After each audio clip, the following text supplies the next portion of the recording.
हमारी रोजी और यूलियन का अंकल तो उनके पीछे पड़ा हुआ था, वो उनको बातें सुनाई जा रहा था। लेकिन तभी कोई दरवाजे पे जोर से हाथ मारता है और कहता है, पैथेटिक, अटरली पैथेटिक, तुम लोग की हिम्मत कैसे हुई? एक छोटे बच्चे ने तुम लोग पे स्लिंग शॉट मारा और तुम लोग उसी पे कांपने लग गए। तो उसका अंकल पीछे मुड़कर देखता है, वो कहता है, क्या ये आवाज, ये तो फादर की है ना। और तब वहां पर उसका फादर खड़ा हुआ था, वो वहां पर आ चुका था। तो तब सब लोग उसको देख कर बातें कर रहे थे। तो वो कहता है, नुआर्ट की एम्बिशन हमेशा टेम्पल को क्रम्बल करने का देखने के लिए है, और तुम लोग इस वक्त एक बच्चे से डर रहे हो। मुझे लगा नहीं था तुम इतने कमजोर होगे, और अब तुम तो बिल्कुल कमजोर हो। और तब वो अपने बेटे के सामने खड़ा था। वो कहता है, तुमने एक बच्चे के हुलेल को वेपन करार दे दिया। आखिर तुम्हारे पास अपनी जो चीजें हैं उस पर तुम्हें शर्म आती है? नहीं। तो वो कहता है, फादर ये सच में आप हैं। और वो तो डरता हुआ कहता है, मैंने एक्सपेक्ट नहीं किया था कि आप इतनी जल्दी वापस आ जाएंगे। लेकिन वो सोचता है, ये इतनी जल्दी वापस कैसे आ गए, कुछ कुछ तो गलत हुआ है ना। तो उसका फादर कहता है, क्या तुम उम्मीद कर रहे थे कि मैं गायब हो जाता, कि तुम्हें ये सब कुछ करने का मौका मिल जाता? वो कहता है, नहीं फादर, मैंने बस खबर सुनी थी कि वहां पर एक लैंडस्लाइड हुआ है जिसकी वजह से रास्ते ब्लॉक हो गए हैं। तो वो कहता है, लैंडस्लाइड? तुम्हें सच में लगता है कि वो लैंडस्लाइड मेरा कुछ बिगाड़ सकता है? मैं तूफानों को पीछे उड़ा सकता हूँ। तो हमारी सोचती है, लेकिन मेरे यहाँ आने से पहले लैंडस्लाइड में तो आपको रोक दिया था ना। तो तब वो कहता है, लेकिन प्लीज मुझे माफ कीजिएगा। तो उसका ग्रैंडपा कहता है, सी ट्रेवल, मैंने समुद्र के जरिए सफर किया और इसलिए मैं यहाँ जल्दी पहुंच पाया। और तब वो एक चीज निकालकर कहता है, और एक बिजनेसमैन कभी भी एक इनिशियल ऑफर को इग्नोर नहीं करता। और तब वो हमारी रोजी के पास आता है और वो कहता है, और हाँ रोजी, मैंने तुम्हारी रिक्वेस्ट को भी एक्सेप्ट कर लिया। और तब उसे वो इन्वेल्प देता है। तो हमारी रोजी स्माइल करती है और उस इन्वेल्प को पकड़ती है। वो कहती है, थैंक यू ग्रैंडफादर, आपकी गाइडेंस तो बहुत ज्यादा अच्छी है। और तब उसमें वही ब्रेसलेट था जो उसने मंगवाया था, सी शेल ब्रेसलेट। तो तब वो सोचती है, मैंने उनको कहा था कि वो इसके जरिए आए, लेकिन अगर ऐसा ही हुआ तो सोलोम से उनको टिपानी जाना पड़ेगा जहाँ पे लैंडस्लाइड हुई थी, बल्कि वो लोग तो सी साइड से आएंगे जहाँ से यहाँ पहुंचना बहुत ज्यादा आसान हो जाएगा। तो तब वो कहती है, मैं कन्फेस करती हूँ कि मैंने कभी भी समुद्र की वास्टनेस नहीं देखी, इसलिए मुझे पता नहीं था कि समुद्र कितना सारा प्यारा होता है, इसलिए मैंने आपसे ये मंगवाया था। तो उसका ग्रैंडफादर कहता है, अच्छा, तो मैंने इसमें अपनी एफर्ट डाल दी है और अपना पर्सनल टाइम भी, और मैंने ये खुद बनाया है। तो अब तक तुमने कहा था तुम मुझे कुछ दोगी जिसकी वजह से कंपनसेशन हो जाएगी, तो आखिर मुझे बताओ कि तुम्हारी कंपनसेशन मेरी एक्सपेक्टेशन पे पूरी ना उतरी तो मैंने सोचती है, मैं लेटर में लिखा था कि मैं कुछ आपको ऐसा दूंगी जिसकी वजह से आप खुश हो जाएंगे।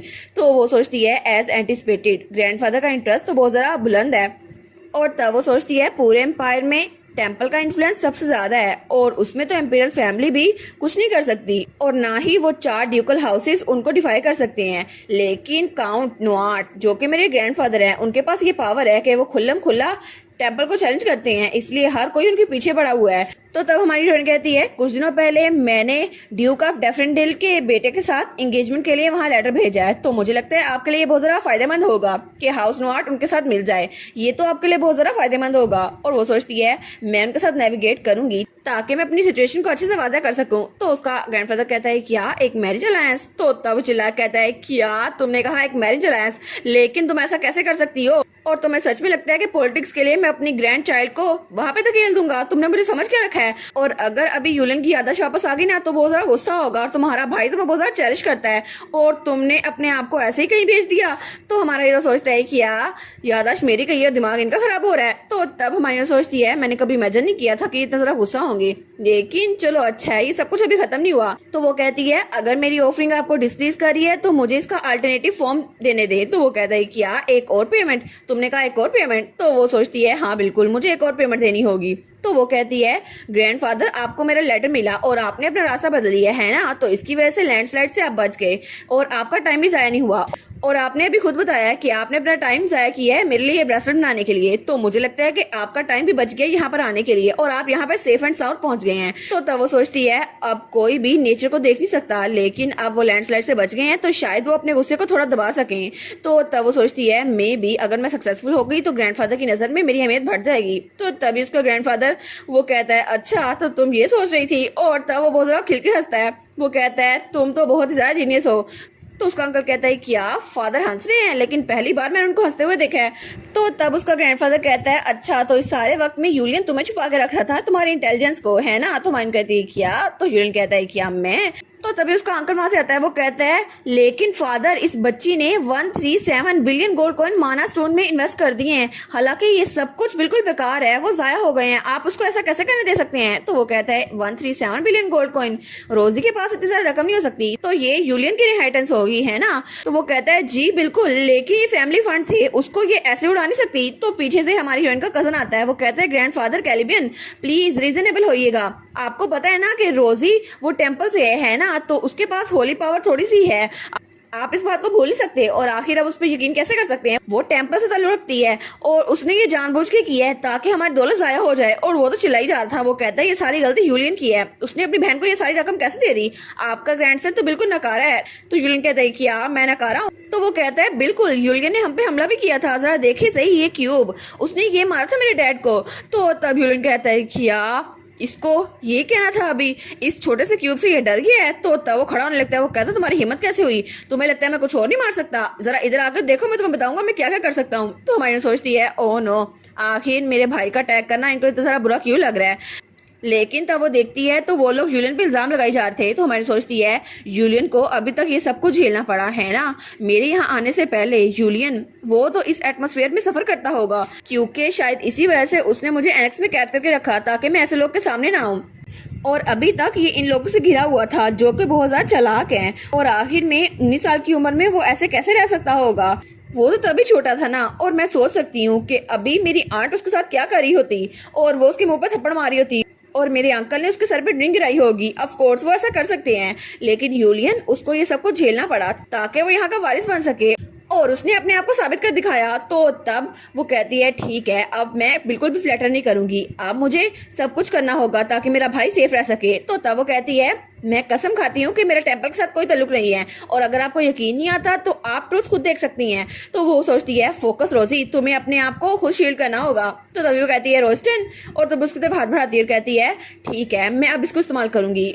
तो तब वो कहती है जो स्लिंग शॉट मेरे भाई ने मारा था, क्या तुम उसे ग्रैंडफादर को दिखा सकते हो कि जो वेपन मेरे भाई ने इस्तेमाल किया था। और वो सोचती है बिल्कुल, मेरे भाई ने जो यूज किया था उसकी वजह से हमारी जान बच गई है, लेकिन ये तो बहुत ज्यादा छोटी बात है और मैं इसको जाया नहीं होने दूंगी। तो उसका कजन रोस्टन कहता है क्या मैं वो दिखाऊं। वो कहती है एक मिनट, ये ना कहना कि ग्रैंडपा के सामने तुम उसको दिखा नहीं सकते, तुम तो बहुत सारा बुजदिल हो। वो कहता है क्या मैं, वो वहां आते हुए कहता है तुम बुजदिल किसको कह रही हो, मैं बिल्कुल भी बुजदिल नहीं हूँ। और तब वो क्यूब उसको दिखाते हुए कहता है ग्रैंडफादर यहाँ पे देखें, ये क्यूब मारा था उसने मेरे फादर को, और आपको ये तो पता होगा ना कि ये टेम्पल के साथ मिली हुई है। तो तब उसका ग्रैंडफादर उसके घूर के देखता है, और तब वो कहता है बिल्कुल ये ऐसे यहाँ पर नहीं आ गया, उसने स्लिंग शॉट मारा था मेरे डैड को। लेकिन तभी उसका ग्रैंडफादर उसका हाथ पकड़ लेता है और वो क्यूब नीचे गिर जाता है। तो उसका ग्रैंडफादर कहता है आखिर तुम मेरे सामने ये इटोन के बने हुए कपड़े पहन के कैसे खड़े हो सकते हो, और तुम कह रहे हो कि वो टेम्पल के साथ मिली हुई है, हालांकि मुझे लगता है कि टेम्पल के साथ तो तुम मिले हुए हो। तो हमारी सोचती है जब मैं उससे पहली बार मिली थी तो मैंने उसको बताया था कि इटोन फाइबर ये टेम्पल बनाता है,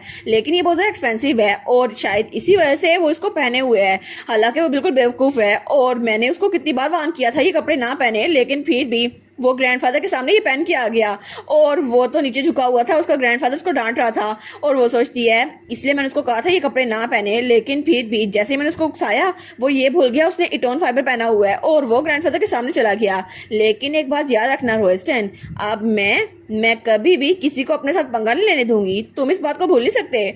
और तब रोस्टन बेचारा वो तो रोने लग गया था, उसका ग्रैंडफादर उसको डांट के चुप हो गया था। वो सोचता है क्या इसने ये जानबूझ के किया ताकि मुझे पता चल सके कि उसने ये कपड़े पहने हुए हैं। और तब वो हमारी उनकी तरफ देखता है और वो सोचता है और इसने प्राइस की बात की है ना, लेकिन इसने अपने कजन को मजा भी चखाया जिसने उसकी बेइज्जती करने की कोशिश की थी। तो तब वो सोचता है इंटरेस्टिंग, मेरी ग्रैंड डॉटर तो बहुत ज्यादा इंटरेस्टिंग है। तो तब वो कहता है ठीक है, अब हमें इन ट्रिवियल मैटर से आगे बढ़ना चाहिए और मुझे क्लियर करने दो, चाहे वो 137 बिलियन गोल्ड हो या फिर 1.37 ट्रिलियन गोल्ड कॉइन, चाहे जो कुछ मर्जी हो, लेकिन वो नॉट की अपनी वेल्थ है और उसको वो जैसे चाहे खर्च कर सकती है, इसलिए दोबारा कभी भी उनके मामले में ना बोलना। तो उसके तीनों अंकल और आंट कहते हैं क्या हम नहीं बोल सकते हैं। तो तब उसका ग्रैंडफादर कहता है और रोजी मुझे तुमसे बात करनी है, तो कल से तुम भी मेन फैमिली का ब्रेकफास्ट ज्वाइन कर सकती हो, और जूलियन तुम भी उसके साथ आना, ठीक है। तो मन कहती है क्या सच में, और वो तो बहुत एक्साइटेड हो गई थी। तो तब वो कहती है ठीक है ग्रैंडफादर, और उसके बाद सारी फैमिली वहां से निकल रही थी और जूलियन और हमारी हीरोइन इकट्ठे जा रहे थे। वो सोचती है मैं भी ब्रेकफास्ट टेबल पर जाऊंगी जहाँ बाकी फैमिली मेंबर्स होंगे। और मैं भी बिल्कुल एक नॉर्मल फैमिली की तरह ब्रेकफास्ट करूंगी। और ग्रैंडपा ने फाइनली मुझे एक्नॉलेज कर लिया। तो तब यूलिन कहता है, ओए ये मंथली मीटिंग ये हर महीने होती है क्या? तो वो कहती है हाँ हाँ बिल्कुल हर महीने होती है। तो वो कहता है अच्छा ठीक है, अगर ऐसा ही है तो अगले महीने मैं भी तुम्हारे साथ आऊंगा, हम दोनों इकट्ठे जाएंगे चाहे कुछ भी हो जाए। तो मन कहती है क्या? वो सोचती है ये इस पूरे वक्त में मुझे छोटी बच्ची और मेरी बहन कहता रहा था। तो तब वो कहता है हाँ मुझे पता है ये मैजिक स्टोन चाहे काम करे या ना हो, लेकिन फिर भी मैं तुम्हारे साथ जाऊंगा तुम्हारी हेल्प करने के लिए। तो वो कहती है लेकिन अगर मैं तुम्हें दे दिया और तुमने गैम्बलिंग में उड़ा दिए तो फिर भी वापस तो तुम अपने बुच्चे शॉप में जाओगे ना, और वो तो बैंकरप्ट हो चुकी होगी। वो कहता है कि यार तुम्हें कैसे पता? तो वो कहती है तुमने मुझे पहले बताया था कि तुम्हारी बुच्चे शॉप वो बैंकरप्ट हो गई थी। वो कहता है आखिर मैंने इतनी एम्बैरसिंग चीजें तुम्हें क्यों बताई, और मुझ में क्या कोई प्राइड नहीं था कि अपनी बहन को सब कुछ बता देता था? और वो सोचती है सच में आपका फादर तो वो भी बिल्कुल अच्छा इंसान नहीं था, इसलिए तो मॉम ने उनको छोड़ दिया और फिर उन्होंने मेरे फादर से शादी की थी, लेकिन वो उससे कुछ नहीं कहती। तो तब यूलियन आगे जा रहा था। वो कहता है ओए बच्ची। तो मन कहती है जी क्या हुआ?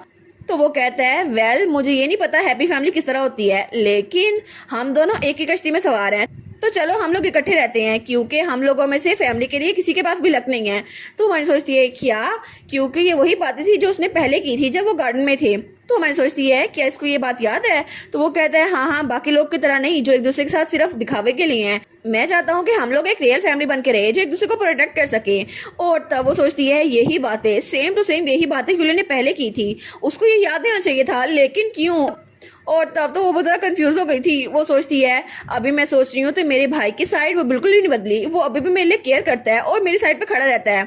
हालांकि मैं जानती हूँ कि मेरा ब्रदर मुझे भूल चुका है, लेकिन फिर भी उसके दिल में अभी तक मेरे लिए बहुत ज़्यादा फिक्र है और वो मेरी बहुत ज़्यादा फिक्र करता है। तो तब वो आगे जा रहा था और फिर मुड़ के कहता है तुम क्या कर रही हो, जल्दी करो ना चलते हैं। तो हानी उसको देखती है। वो कहती है हाँ हाँ ठीक है। और तब वो अपनी आंखें साफ करती है। वो कहती है नहीं मुझे रोना नहीं है, मुझे अब अपने भाई के साथ और क्लोज होना है। और तब वो अपने भाई की तरफ भाग रही थी। वो कहती है चले ना इकट्ठे चलते हैं भाई, और उसका भाई उसकी तरफ हाथ बढ़ाता है। और हमारी सोचती है ठीक है आपसे हर मोमेंट अपने भाई के साथ रहूंगी क्योंकि मुझे उसके साथ बहुत ज़्यादा क्लोज होना है, और मैं अब बिल्कुल भी अकेली नहीं हूँ। और वो तो बहुत ज़्यादा खुश थी अपने भाई के साथ जा रही थी। और इसी के साथ ये वाला पार्ट यहीं पर ख़त्म। तो आप लोग बताइएगा आप लोग को ये पार्ट कैसा लगा, और वीडियो को लाइक और चैनल को सब्सक्राइब लाजमी कीजिएगा। बाकी वीडियोस का लिंक भी स्क्रीन पर नज़र आ रहा होगा, तो काइंडली उनको भी चेकआउट कर ले। और thank you so much for watching my videos. Stay safe, bye bye.